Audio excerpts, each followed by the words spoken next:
Minsan sa masalimuot na buhay, hindi mo maipaliwanag ang daan kung walang gabay. Sa paghakbang na wala man lang nakaalalay kung saan patungo itong paglalakbay. Minsan pa naisip ko kung saan nahahantong itong buhay. Problema, siraan ng pamilya o kahit pa sa kapitbahay. At minsan pa sa loob ng simbahan. Nakakapanghina na kahit kapwa ka pananampalataya ay kailangan ng hangganan. Isang araw ako'y namina kung tama pa ba itong paniniwala. Ngunit inisip ko kung saan ako nagsimula. Ang Diyos pala ang rason kung bakit ako'y may pananampalataya. Hindi pa yon.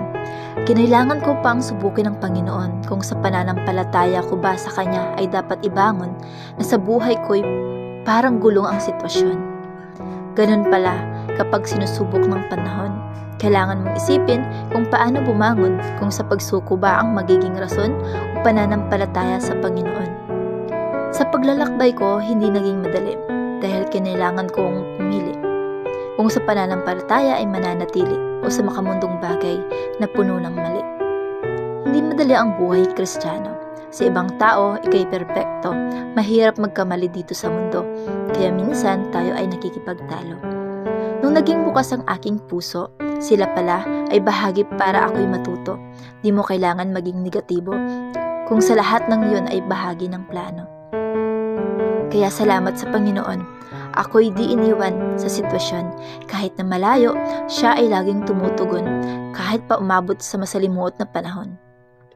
Kaya palagi mong tatandaan na sa bawat paglalakbay, ang Diyos ay patnubay na kahit anong hamon ng buhay sa Kanya lang ilalaan lahat ng bagay. Kaya patuloy na lalaban kahit nahihirapan, magpapatuloy kahit nasasaktan, isusuot ang armas na panlaban, pananampalatayang walang hanggan para sa Panginoon lalaban.